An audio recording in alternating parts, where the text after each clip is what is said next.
बिस्मिल्लाहिर्रहमानिर्रहीम। अस्सलाम वालेकुम। शेफ़ उस्मा की किचन देसी पकवान में खुशामदीद।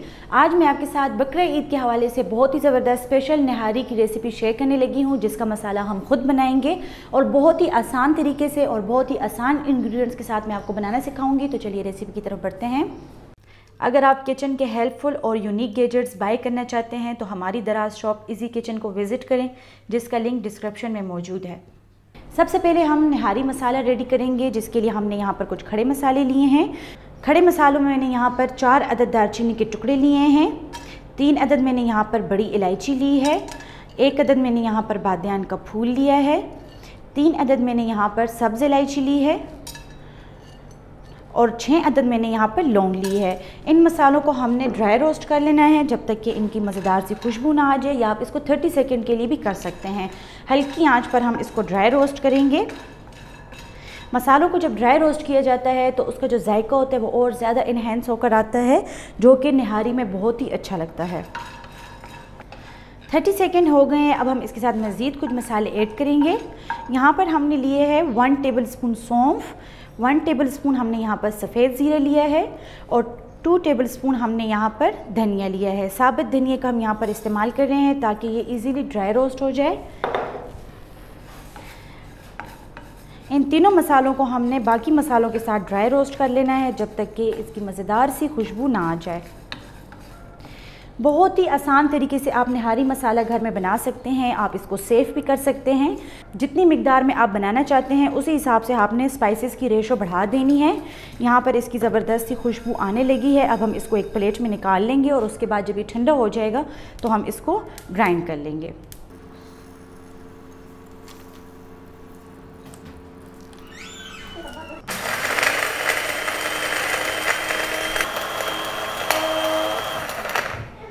मसाले को हमने यहाँ पर अच्छी तरह से ग्राइंड कर लिया, आप देख सकते हैं। अब हम इसमें मज़ीद स्पाइसेस ऐड करेंगे। स्पाइसेस में हमने यहाँ पर सफ़ेद मिर्च ली है 1/2 टी स्पून, जावित्री का हमने यहाँ पर 1 इंच के बराबर छोटा सा पीस लिया है। जायफल का हमने छिलका रिमूव करके आधा जायफल लिया है। 1 अदद हमने यहाँ पर पिपली ली है। 1 टीस्पून हमने यहाँ पर काला ज़ीरा लिया है। 1 टीस्पून हमने यहाँ पर सूंठ का पाउडर लिया है और 1/2 टीस्पून हमने यहाँ पर टाटरी ली है। तमाम इंग्रेडिएंट्स को हमने इसमें शामिल कर लेना है। तमाम स्पाइसेस को हम अच्छी तरह से ग्राइंड करके पाउडर बना लेंगे।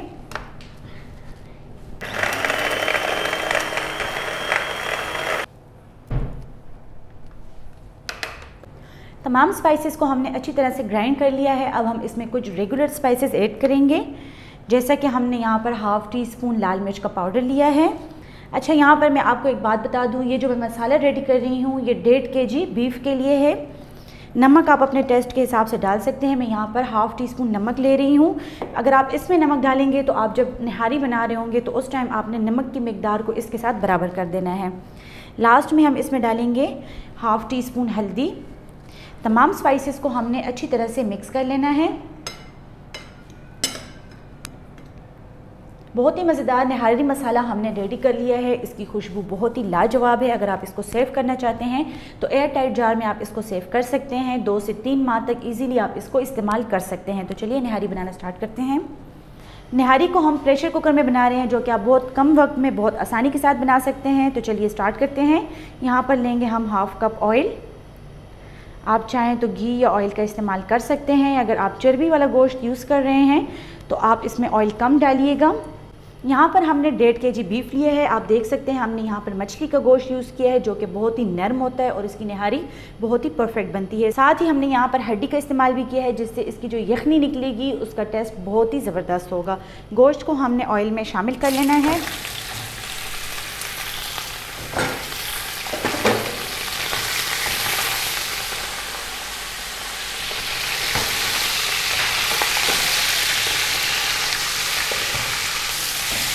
गोश्त को हमने ऑयल में फ्राई कर लिया है। तकरीबन हमने इसको 1 मिनट के लिए मीडियम फ्लेम पर फ्राई किया है। आप देख सकते हैं इसका कलर चेंज हो चुका है। अब हम इसमें डालेंगे अदरक और लहसुन का पेस्ट 1 टेबल स्पून। इसके साथ हमने इसको अच्छी तरह से भून लेना है। साथ ही मैं इसमें डाल रही हूँ 1 अदद हरी मिर्च। लहसुन के साथ इसकी स्मेल ख़त्म होगी और हरी मिर्च जब इसमें फ्राई होगी तो उसका टेस्ट बहुत ही ज़बरदस्त आएगा।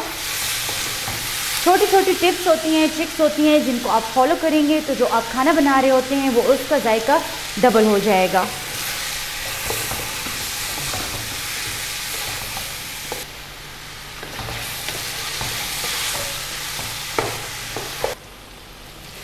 सात से 8 मिनट हमने गोश्त को पेस्ट के साथ भून लिया है। आप देख सकते हैं कितने खूबसूरत इसका कलर आया है।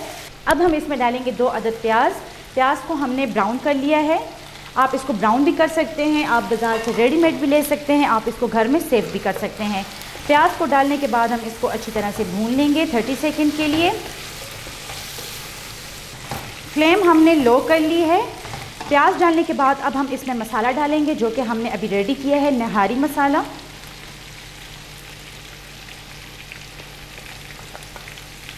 वन टीस्पून के बराबर मसाला हमने छोड़ देना है। इसको हमने लास्ट में जब निहारी रेडी हो जाएगी तो हम इसको ऊपर से डालेंगे।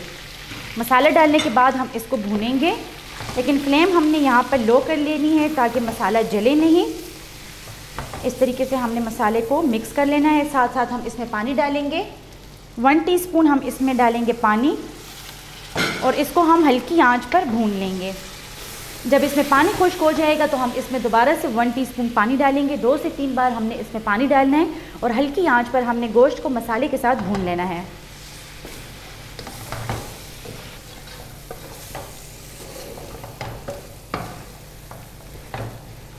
गोश्त को हमने नहारी मसाले के साथ 5 से 6 मिनट तक भून लिया है हल्की आंच पर, और 3 बार हमने इसमें 1 टीस्पून पानी डाला है जिसकी मदद से मसाला जला नहीं है और वो गोश्त के साथ अच्छी तरह से भून चुका है। बहुत ही ज़बरदस्त इसकी खुशबू आ रही है। अब हम इसमें पानी ऐड करेंगे। पानी आप गोश्त के हिसाब से ऐड कर सकते हैं कि गोश्त गलने में कितना टाइम लेता है। मैं यहाँ पर 4 गिलास पानी ऐड कर रही हूँ।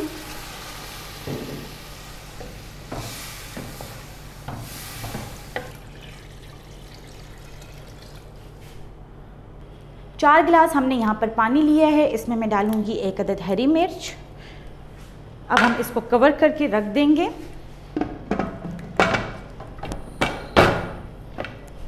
गोश्त के हिसाब से मैं इसको 15 मिनट दूंगी, उसके बाद हम इसको चेक करेंगे।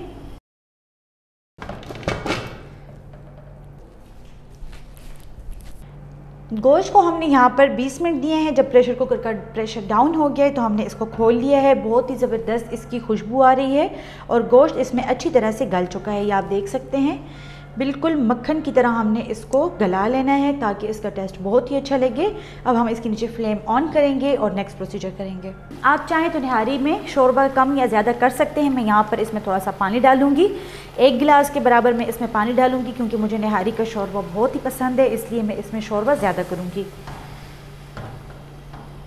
शोरबा हमने रेडी कर लिया है। निहारी को गाढ़ा करने के लिए जब हम इसमें आटे का पेस्ट डालेंगे उससे पहले मैं ऊपर वाली जो तरी होती है वो निकाल लूँगी, क्योंकि हम जब इसमें आटे का पेस्ट डालेंगे तो तरी बिल्कुल ही गायब हो जाएगी। इसलिए आपने पहले से तरी को हटा लेना है और लास्ट में आपने इसके ऊपर इसको डाल देना है।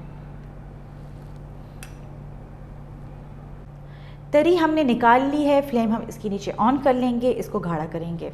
4 टेबलस्पून हमने यहाँ पर आटा लिया है और उसमें हमने हाफ कप पानी शामिल करके अच्छे से इसका पेस्ट बना लिया है। अब हम इसको आहिस्ता आहिस्ता निहारी में डाल लेंगे। फ्लेम हम यहाँ पर लो कर लेंगे। पेस्ट डालते वक्त हम इसमें चम्मच हिलाते रहेंगे ताकि इसमें गुठलियाँ ना बने।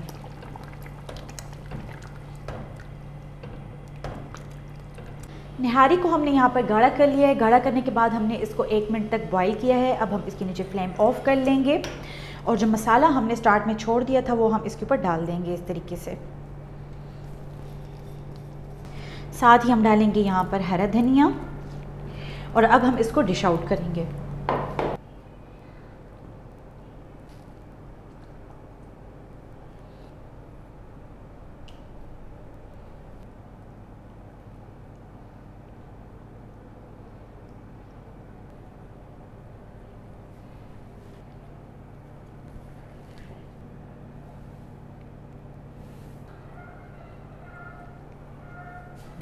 बहुत ही मज़ेदार बीफ निहारी तैयार है। इसको हमने अदरक, हरी मिर्च, हरे धनिया और लेमन के साथ गार्निश कर लिया है। उम्मीद करती हूँ कि आपको हमारी आज की रेसिपी पसंद आई होगी। आप भी इसको ईद पर ज़रूर ट्राई करें।